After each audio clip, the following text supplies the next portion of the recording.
So thank you for joining me for this it's one of my favorite talks to give for the Career Symposium, Hiring Trends in Career Planning.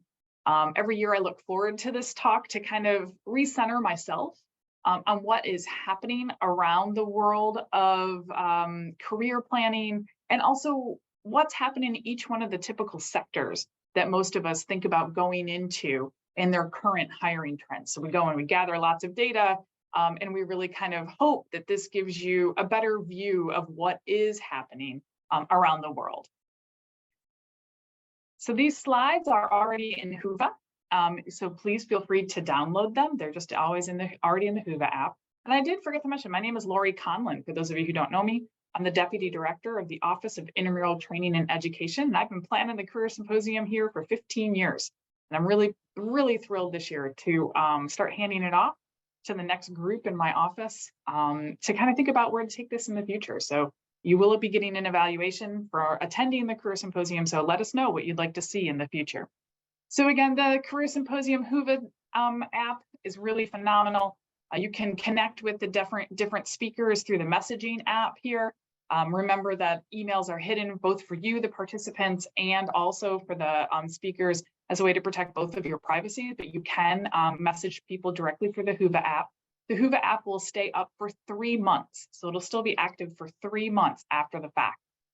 The community boards are a lot of fun. Oh, did I see some good ones this morning? Scientists Who Love to Cook is one of my current new favorite with all kinds of good recipes. So our game plan today is we're going to look a little bit about data on career outcomes that we've been looking at both here at the NIH and also on a national level. We'll talk a little bit about the current state of the job market and all the sectors. So we'll talk about government, nonprofits, industry, and academics, faculty-based positions. And we'll kind of think a little bit about where this will go in 2023. Remember, it's a crystal ball, so I'm not going to guarantee that everything that I say is right, but just kind of looking at what current trends are looking like. And then we'll talk a little bit about some tips to ensure that you are ready, that you have a plan to be a competitive candidate. So whether you're a first-year student, a first-year postdoc, or all the way ready, getting ready for the end, how do you set yourself up for the next part of success? So I think one of the biggest questions that biomedical trainees have and postdocs have is really, well, where does everybody go? Like, what happens after you finish your postdoc time? And so we've been doing some data at the OITE that's been really consistent over the past 12 years. Additionally, this data that we're looking at is really matching a lot of national trends. Some of the best people doing data analysis on career outcomes are actually one of the NIH's own institutes, which is NIEHS, has done a really amazing longitudinal study for the past 10 years looking at where their postdocs are. The Biomedical Workforce Report came out a couple of years ago, and they had some good information of where postdocs go. And then there was a great paper that was published outside of the National Science Foundation's survey of earned doctorates that really looked at what is the trends in for PhD scientists across the academic sphere. And so I've linked that paper there. And in general, we're all seeing approximately the same thing. Folks who stay in academic research, whether that's a faculty position, a staff scientist position, running a core facility, et cetera, about 35% of us stay in academic research at the university level. About 20% tend to go into tenure track faculty positions is what we're currently seeing on the national level, but about 35% of us will stay in academics long term. 24% of us stay in the government. This actually changes a little bit. It's probably closer for the national trend to about 15 to 20%. Here at the NIH, we see an extra amount of trainees, of postdocs stay within the government. I think it's just because of location, right? They're already in the government, so they see the options that are in the government and they hop there. Industry takes on about 15% of our postdocs. Now, I think that our data is a little, it's a longitudinal study. So I don't think we've quite caught up to what currently we're seeing in the national trends, where we've seen an incredible increase in the number of people going into industry-based careers. We don't know how that trend is going to hold up over time. And none of us have kind of like really teased out our current population to see what the percentage is. But I imagine that industry one, if we were to look at it in 5 years, is definitely going to grow more at the expense of the academic research in the university setting. 14% go to other, what is that? Like nonprofit, science policy, consulting, et cetera. Here at the NIH, we have a lot of clinical fellows, so 6% of them stay in a clinical setting. And then we also have 6% of our postdocs that go into academics, but do primarily teaching. But this is really common across the United States. And so if you're thinking about, well, what about me? This can be very similar to perhaps what your institution is looking at for where their postdocs go on to. But what you really came here today is for Lori's crystal ball, right? I feel like I should have Madame Leona from the Haunted Mansion, right? And get my crystal ball out. And really what you're thinking about, which is the current state of job hunting. What does the market look like in nonprofits, government, industry, and academics? And how do we get our information? So we looked at a lot of national data sources, the American Association of Medical Colleges, the Chronicle of Higher Education, Science and Nature, GeneCoda, which helped us with all of the industry-based data. Future PI Slack was super helpful this year, and other types of places where we looked for national data. So the first two are the nonprofits and government. So nonprofits have really continued to have pretty normal to strongish hiring. But some things to look out for when you're thinking about a nonprofit position is to really think about, where does the money come from?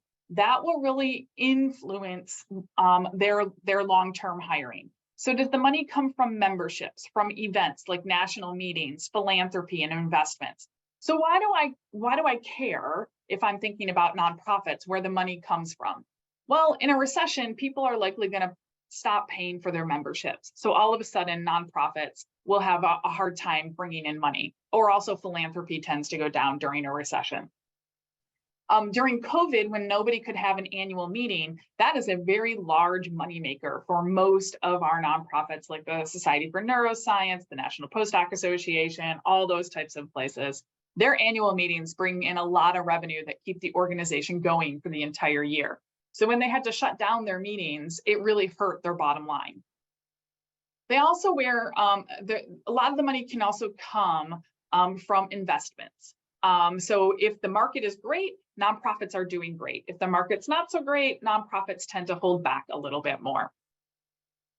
One of the things that's interesting about a nonprofit job, and I came from a nonprofit before I went into the federal government, and so I have a little bit of an understanding of it, is that current staff wear more hats. And this is something that all of our speakers who come from a nonprofit sector often will say. They have to do lots and lots of different types of jobs because they don't have as much staff. So you tend to do more things. A new project comes up, or a new philanthropy opportunity comes up, and you may have to pivot and turn very quickly to run a new program. It was very exciting when I was in a nonprofit, and it was tiring at the same time. I think nonprofits have really had the challenges of the retirements and turnovers that we've seen over the past couple of years. I think this is starting to slow down the retirements and turnovers specifically in the nonprofit realm. But they definitely had some shakeups in their staffing based on retirement and just people deciding they're going to go to different places. And a great place to look for jobs for nonprofit positions is Idealist. So idealist.org and Indeed.com. They're both fantastic places to look for nonprofit positions. Now, in the government sector, so where I am now, we've had pretty strong hiring. So we've had pretty strong hiring in the government. But one of the things I want to suggest is to make sure you watch the debt ceiling conversation. We don't know what's happening with the debt ceiling. Everybody thinks we all know. None of us know. But watch that conversation, because if something drastic does happen, we may go on a hiring freeze while they work out that debt ceiling conversation. But right now, I have not seen a slowdown in government hiring. Since 2020, it has always been constant and always been pretty good. There's both federal positions and contractor-based positions that exist in some government agencies. For example, the NIH uses contractors, but not in every single type of job. It's hard to get a job as a contractor, perhaps in extramural. I can't figure out if the FDA uses contractors at all. So you'll have to do a little bit of due diligence and maybe talking with some of the speakers who have come from the federal system about the different types of positions that they have in their offices. I've linked to a couple of posts in the OITE careers blog that are specific towards nonprofit sectors, and then also some usajobs.gov agency websites and contractor websites. So great, looks good, right? Nonprofits and government are hiring just like normal. What about industry? So we've been looking at the industry hiring trends over the past couple of years. This is from the second quarter of 2019. So this is pre-pandemic. So all this is about here. This is where the pandemic hit in the second quarter of 2020. You definitely saw a decrease as every organization was trying to figure out what was happening. Over through 2022, we saw an incredible growth in industry-based jobs through the second quarter of 2022. And then since then, we've started to see a decrease. So we have started to see an overall decrease in the hiring that is happening in the bioscience industry. And I really thank our friends at GeneCoda for this data. Why might this be? Why is this current hiring trend happening? You know, it is still pretty awesome. I mean, if you look at it, this hiring here is still better than anything we had before the pandemic. Hiring is still happening. I want to talk about, make sure you all understand, they haven't shut the doors. The doors are still open in industry, but there are some things that are happening that you need to know about if you're thinking about an industry-based career. Interest rates are rising, and that really causes most for-profit companies to rethink where they're currently spending their money.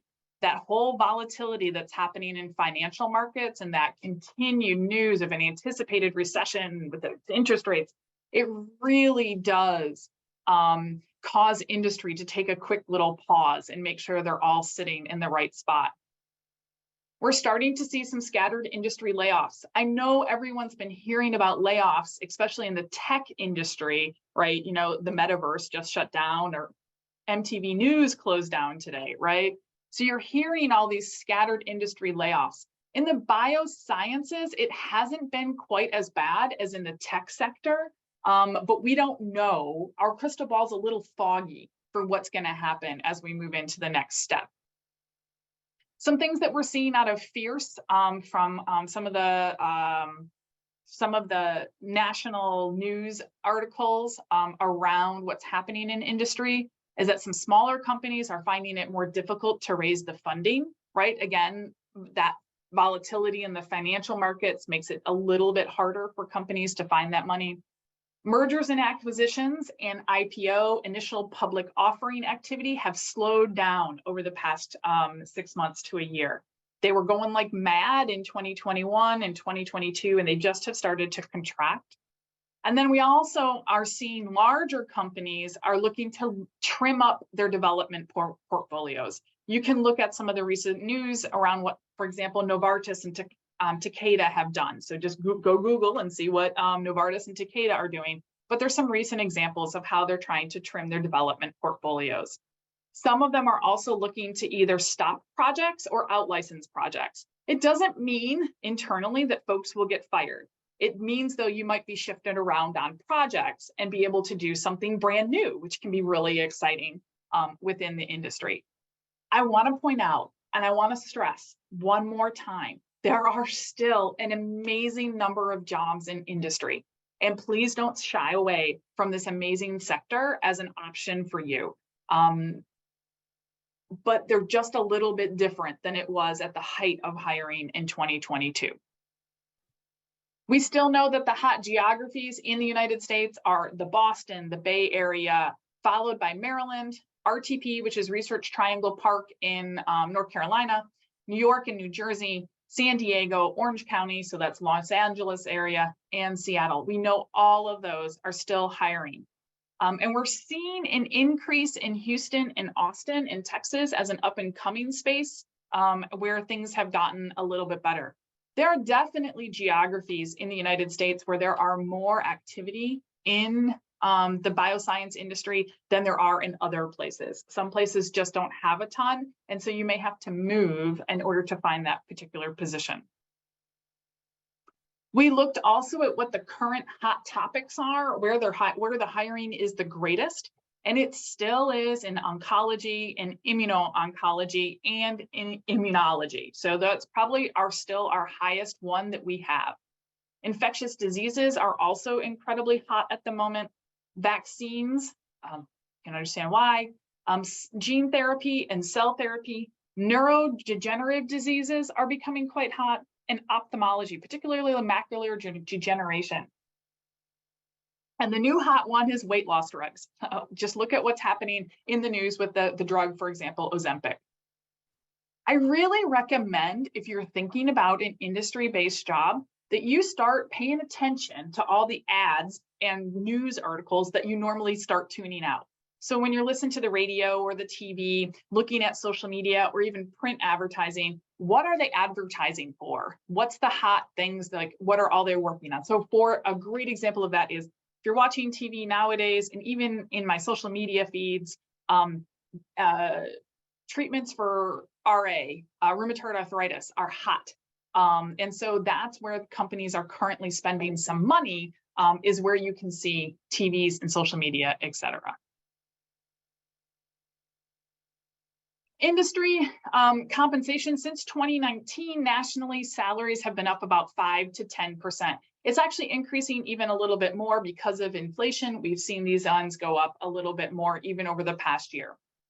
We've looked at some regional data around what current starting salaries are. We know in Maryland, it's about $110,000 to $120,000.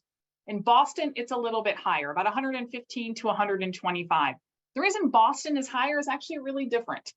Boston is higher, not because the cost of living is higher than other places. It's comparable. Boston and the Washington, D.C., Maryland area, they're actually fairly comparable cost of livings. The difference in Boston is a competition for talent. And so because the talent will go from company to company to company, it just raises that overall price for each one of you in the Boston area. Now in the Bay Area, San Francisco, it's different, right? The cost of living is what's driving the overall salary compensation. And we're seeing about $120,000 to $130,000. Now, a year and a half ago, OITE was helping folks negotiate industry-based jobs, and they'd have 2 or 3 offers in hand, and they were trying to make a decision. One of the things we've definitely noticed is a little bit of a decrease in multiple offers. And an increase of having to tell them immediately. You don't get a lot of time to think about an industry negotiation. They want you to tell them immediately. So if you need help, you can always look for your postdoc office or your graduate student office for help negotiating that job. Or perhaps if you have access to a career center, it's a great place to go help get access to negotiation of offers. The other really cool thing we have seen is an incredible number of graduate students skipping the postdoc and going directly into industry. I think the one thing to tell you in order to do that, if that's attractive to you, is to start building your network so that you are applying really well to the types of jobs and the people are looking out for you and saying, no, this person has the skills that we absolutely need. We've been talking about this for quite a long time now. This came out of a biotech job conditions report, where they asked employers, what do you want in new hires? And they came up with about 14 things.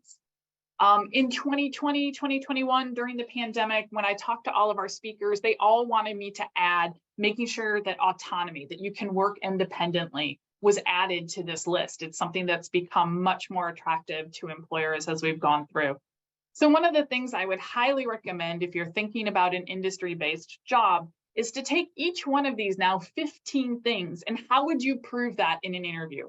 How would you answer? So tell me about a time you took initiative at work, or tell me about a time where you led an organization. Okay, so that's what I want to be able to see. So if you can take each one of these 15 things and write out what you would say in an interview, when you go into the interview, you'll be much better prepared than the other folks who didn't come to this talk.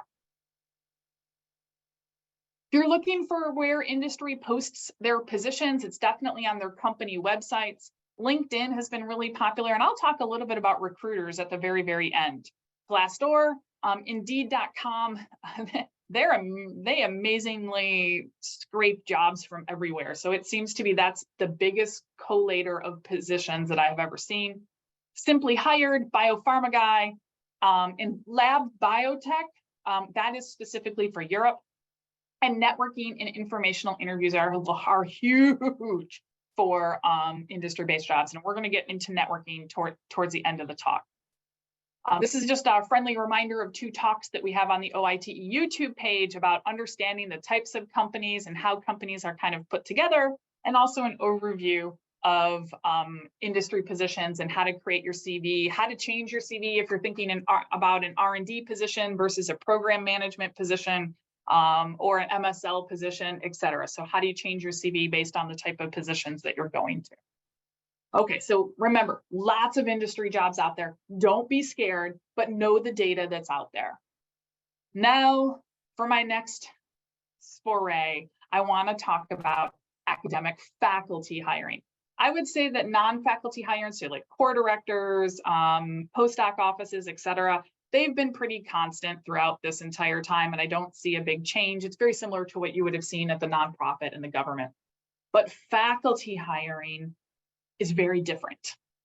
And I am so happy to finally say that we have started to see an amazing thaw from the original 2020-2021 freeze. So when the pandemic hit, every single faculty hiring went shut 100%. And so a lot of postdocs probably had to think about different types of things that they were going to do, or just wait it out. Well, those of you who waited it out, we have seen an increase in the ability to have positions. And also just in general, it doesn't feel as dire and as desperate as I've heard over the past 3 years. The postdocs I'm working with are seeing many offers. I'm seeing more offers, that people are getting offers, and folks are getting multiple offers.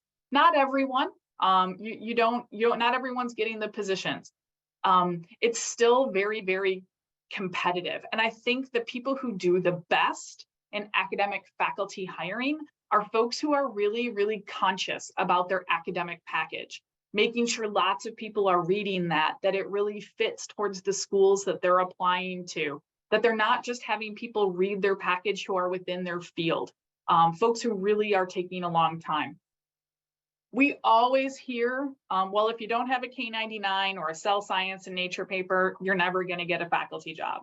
Well, we've done the data. It's not possible that for everyone to have a K99 and a cell science nature and everyone to still get a job. So the talk today at 12:30, I think Dr. Steve Korn is coming at 12:30 to talk about the myths and facts about getting an academic faculty position. If you can't make it, we'll tape it. It'll eventually be up in Whova and on the OITE platforms. Some trends we are seeing in faculty hiring is that schools, recruitment committees that are looking at faculty applications are looking towards a more holistic approach towards applicant quality. So it's not just, can you do amazing science? It's, can you do amazing science? What have you done to prepare yourself to be a boss? What have you done to prepare yourself to mentor the graduate students and undergraduates at our institution? What have you done to think about diversity, equity, and inclusion?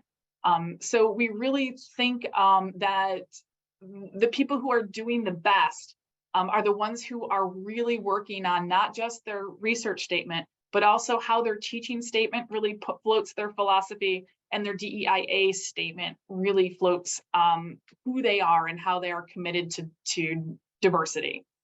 You can take courses in both of these, preparing yourself to be a faculty member and embracing the power of diversity. So you can take these courses at your own institution. If you're here at the NIH as an intramural trainee, you can take them here with OITE.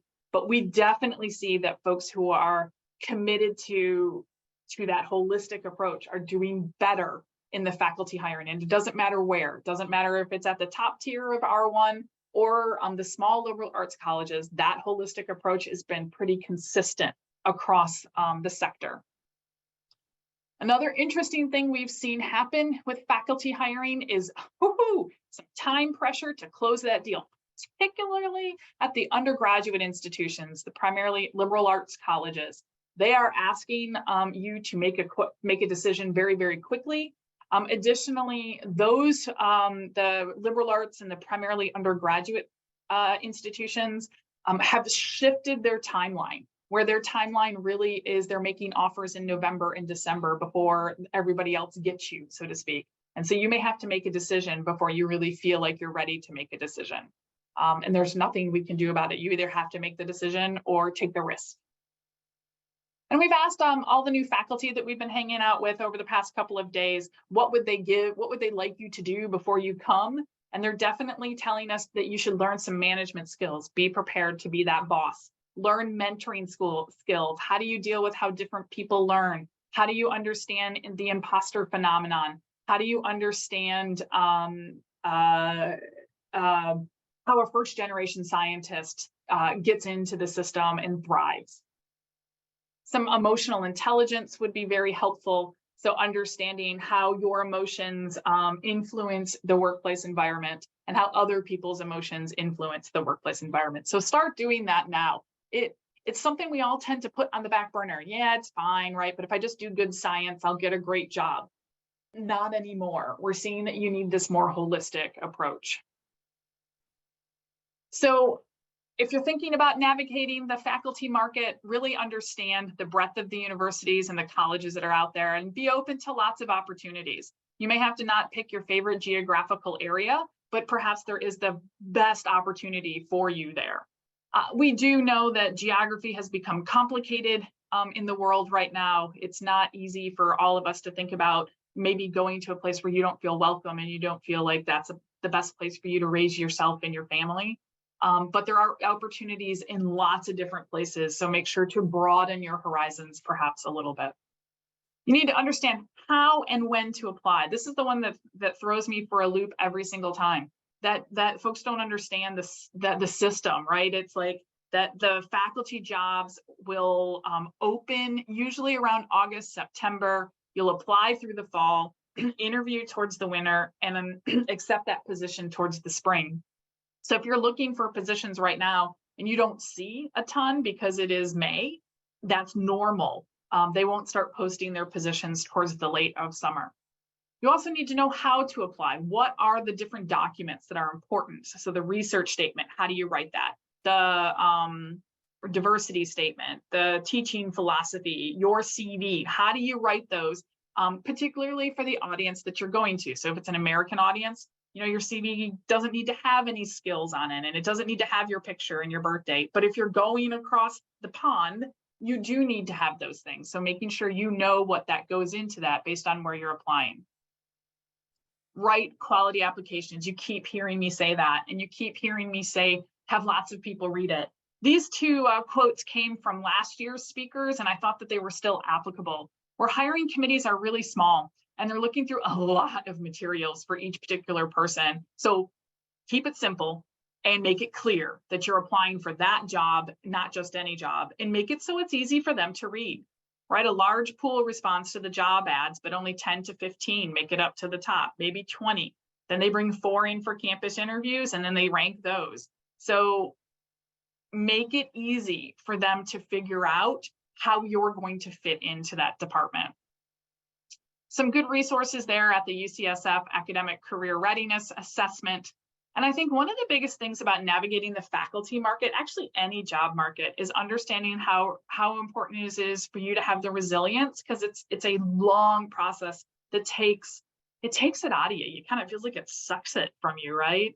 And so to have that self-compassion for yourself and the resilience to make it through this entire process, and hopefully build those mentoring relationships that you can have to talk to people as you go through this process. Academic job faculty ads are typically posted in places like journals, professional societies, their own websites, through your networks. I do know people who have written faculty and said, hey, I'm looking for a position. Future PI Slack You just have to Google that. I don't have a link for that. Chronicle of Higher Education and Higher Ed Jobs is where I mostly see those. And this is a friendly reminder, so some success things. We have a how to apply, interview, and negotiate videos on our YouTube page, some interviews with faculty from different types of schools, and blog posts. And again, one more time, make sure lots of people read your application. One of the things I get a lot around, and I've gotten a lot all through the week, is there still remote work? And what is the crystal ball for remote work look like? And last year I would have said it was totally different than this year. I really feel like it's gotten a little cloudier this year.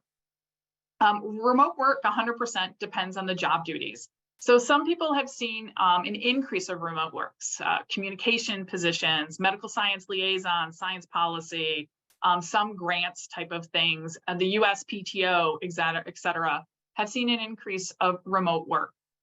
If it's, though, a science-based job where you're actually physically doing research, that can be very, very difficult. And most of those folks are back in person. We're not quite sure what's happening in the bioinformatics and the epi space across the nation. It seems to be a little bit in flux of what's happening. Industry seems to allow you to work a little bit 50-50.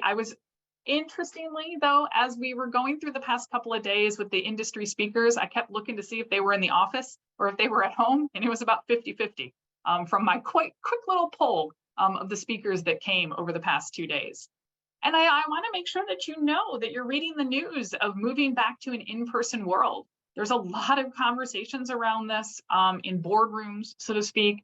Just go look at the Washington Post and look at what's happening, just so that you have an understanding of what's happening at the national level. There are still positions that do allow remote work 100%. They did before the pandemic, so it's not going to change for many of them after the pandemic. But I don't have a good crystal ball right now on where long-term remote work is looking. So we're going to make a quick shift in what we're talking about now, which is great, Lori, that's fantastic. I know where the jobs are, but how do I actually get one? And so let's make a plan for your career. Somebody asked me in Whova a great question, like, do you have a particular rubric to help you find your career? And it's not easy to do, right? My IDP out of science careers is probably the best one out there. I wish they would update it. It hasn't been updated in almost 15 years. You can also look at a career counselor to kind of help you with these things. But I really think about your time as a graduate student or a postdoc in like 3 different areas. Your first is that arrival phase, right? When you first get there and you're trying to integrate into that new position, you're trying to get your scientific project up and off the ground.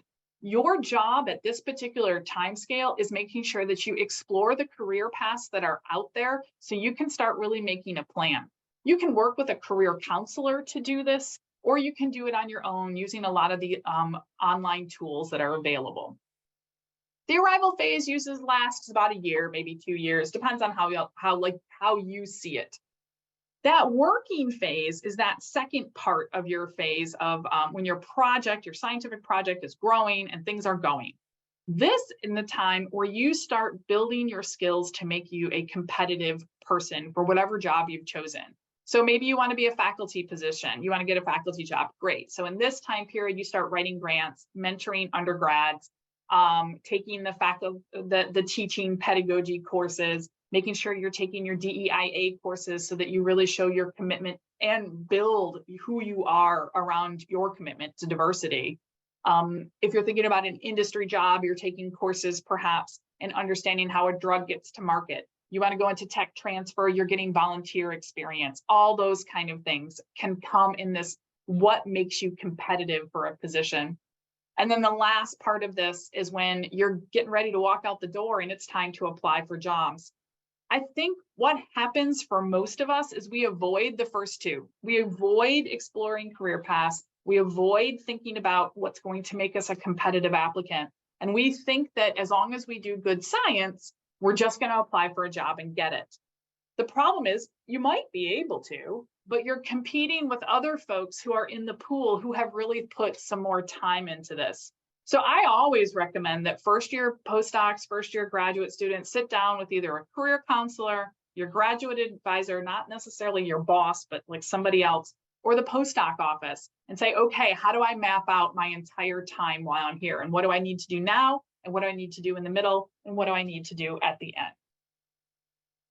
Because I really know that beyond amazing science, you need 6 things: career readiness, communication skills, teaching and mentoring, leadership and management, wellness, resilience, and a commitment to diversity, and an understanding of the rules around being a trainee. At the very end of the slide deck, we're not going to go through it today. We have, for examples of what we offer here in the OITE and each one of these 6 categories. Your institution may offer something similar. So how do you think about these 6 core competencies in each one of the sections that you're in? So in the very beginning, when you're arriving in, your whole job here is to figure out how to settle in and get your project going. So you have to do all those trainings in order to make sure that you're compliant. You have to take care of yourself as you settle in, both at work and at home, and building a new community for yourself. And you have to build good communication skills with the research groups that you're in. Your career readiness is not typically at the top of your list. And I have ordered these, and the boxes are approximately the size of how important that is. And you'll see that the boxes move around and the size of the boxes move around over the next couple of slides, because that's the importance for each one of these particular things. So in the very beginning, the things you can think about are like, for your career, how does the current research project that you're doing influence what you want to do next?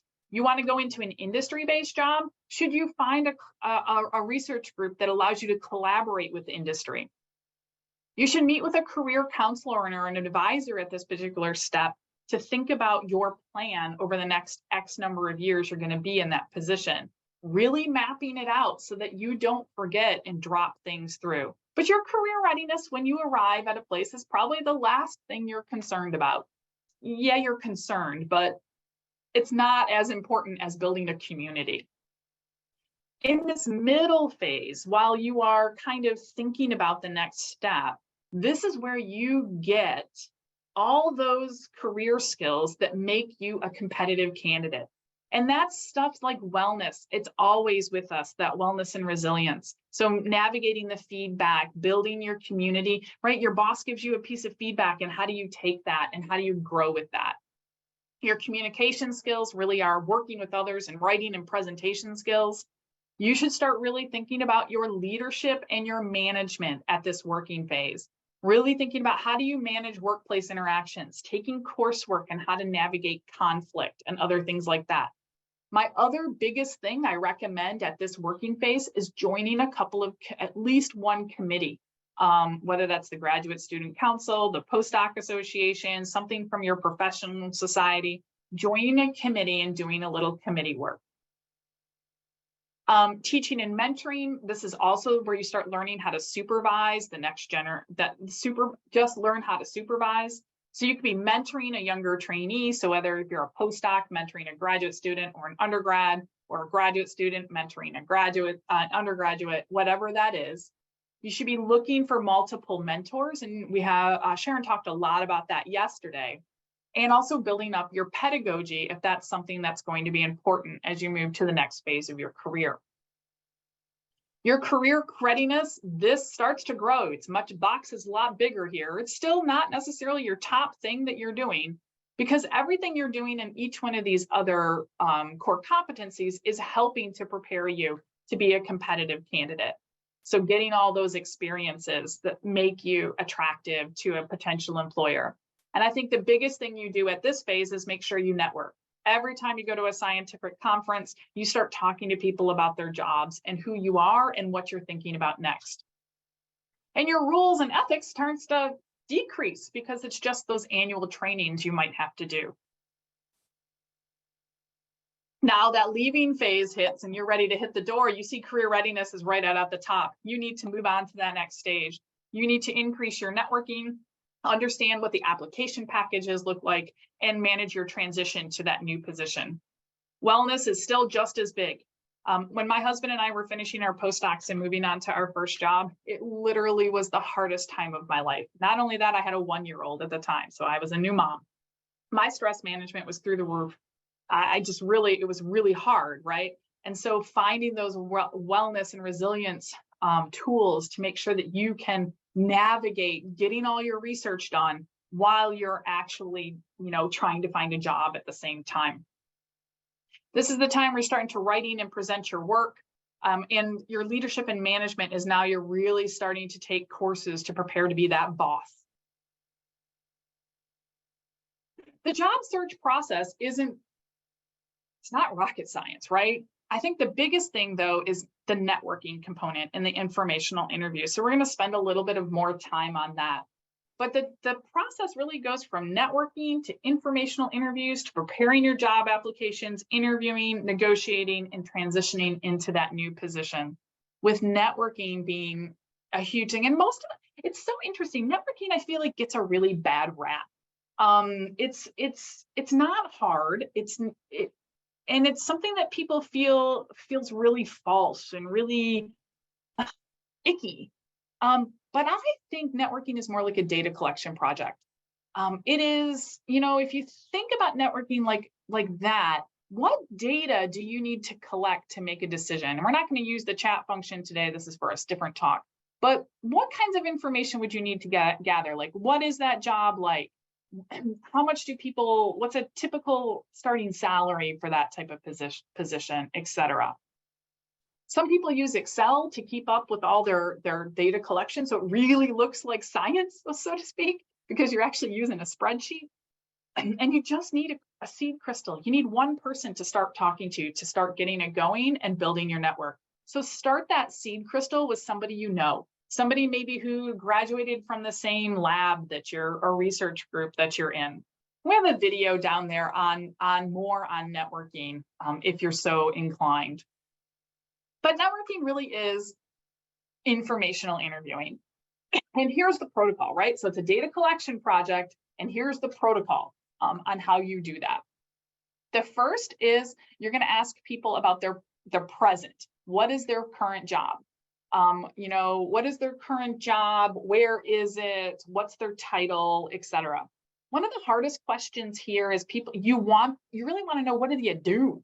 And so you ask the question, tell me what a typical day looks like. And inevitably they will tell you there is no such thing as a typical day. A better way to ask the same type of question when you're really trying to figure out what they're doing is, tell me what's currently on your to-do list, both long-term and short-term projects. And how do you navigate those two?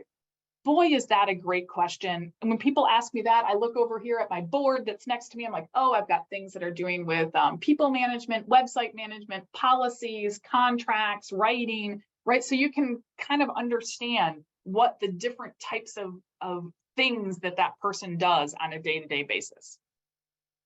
The next is the past.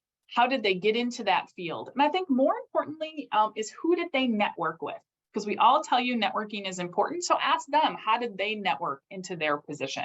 If they tell you they got lucky, you're to tell them, interesting, thank you. How did you make that luck?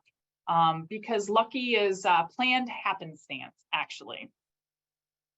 Future, you should ask them long-term opportunities in the field. So where do you see yourself going? Where do you see the field going? Where do you see the organization going? Where do you see the competition going? And I think the biggest one here is advice. Do they have anybody else you could talk to? Would they give you feedback on your resume, professional societies, etc.?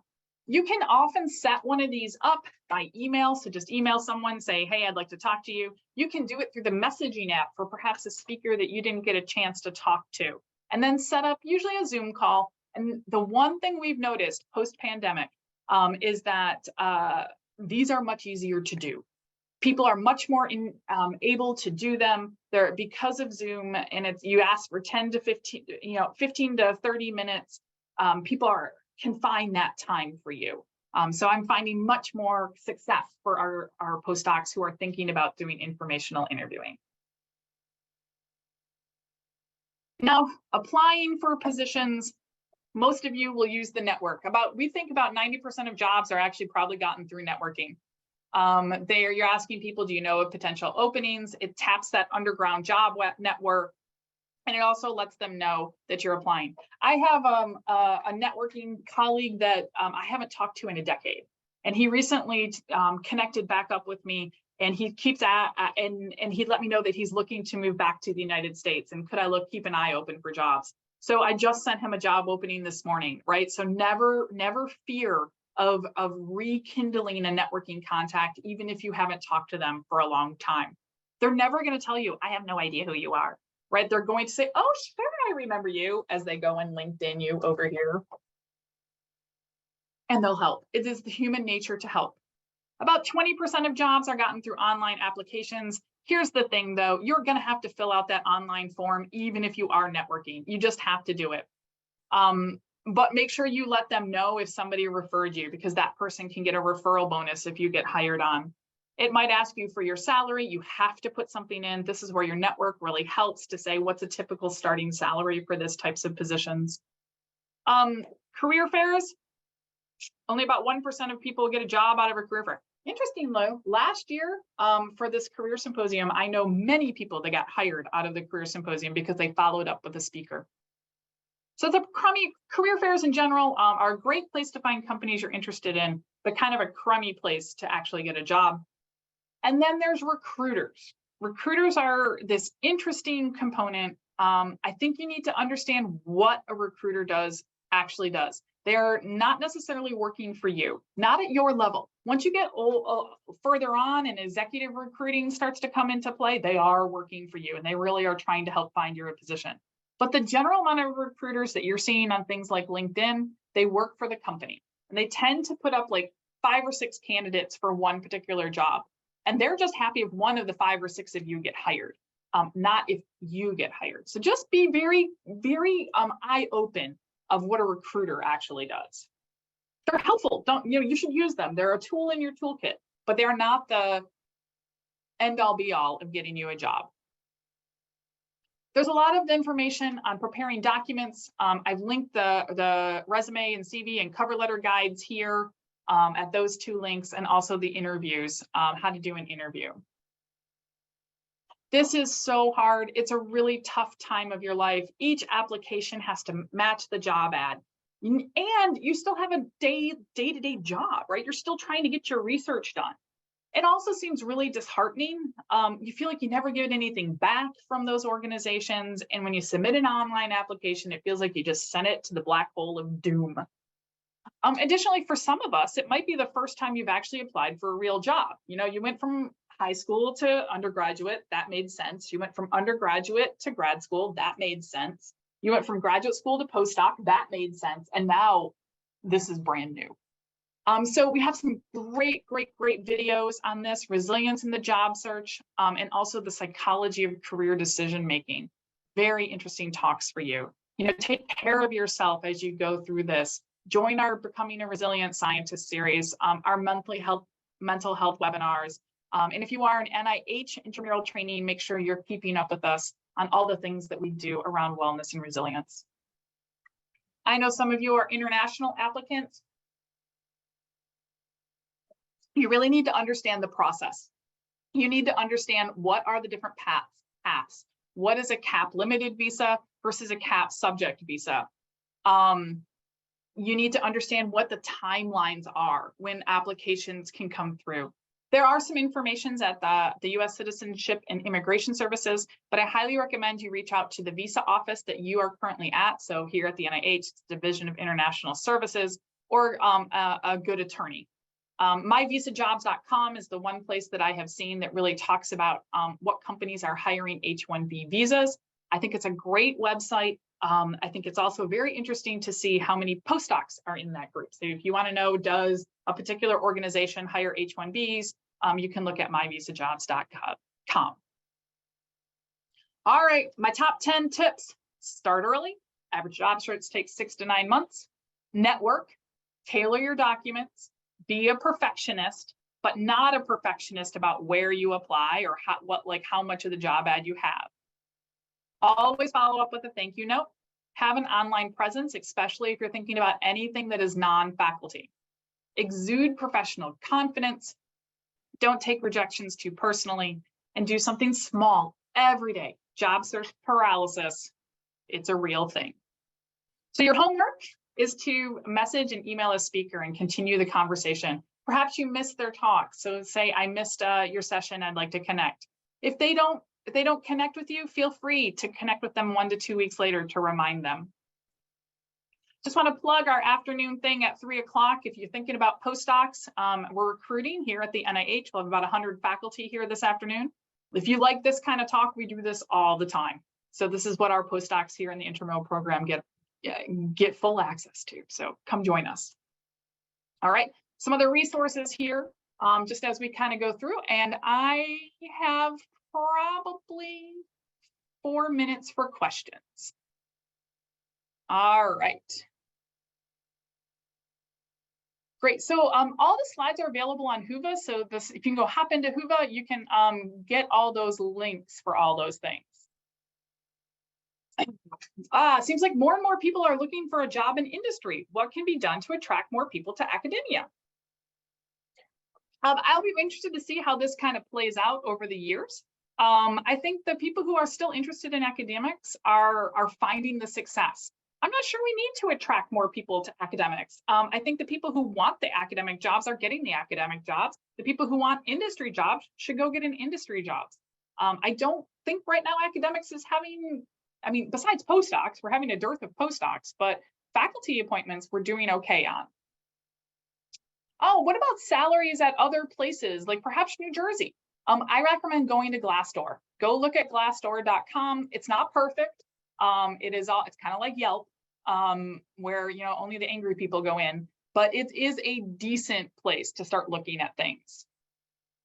Great question. Of academic positions do have hiring seasons, right? We talked about that, but what about industry, government, nonprofits? There's no hiring seasons for that, for the most part. I think the only thing you'll see is if you know what the fiscal year is for an organization. So some places, industry position, the fiscal year starts January 1st. Here in the federal government, our fiscal year starts October 1st. Look around there, it's one place, the only one place there's a little bit of a hiring season. It's really pretty much universal across the timeline. But when they open up their new fiscal year, they probably wrote in for a new position, and now they finally have the money to hire that.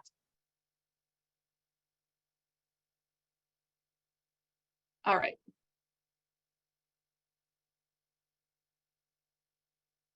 What resources can I recommend for negotiation industry job offers? How can you recommend assessing these resources so that it doesn't affect your chances? It's probably the hardest thing. When you have a job offer that somebody is asking you to make a quick decision from, look at the Career Center at your institution. Look for someone you've networked with who could help you out through that. But you will probably have to make a decision faster than you will want to, and I can't help that. I'm just starting my PhD. How much is networking going to matter during the first few years? Okay, so here what it really is you're building the connections to start making the decisions. You're not thinking necessarily long-term networking of someone you have to keep up with every single month. These are just one-on-one conversations to really help you make decisions. Don't worry so much about this long-term relationship. Think about more transactional things that you can talk to people to make sure you're making the right decisions. But the next question actually is, how do I continue to connect?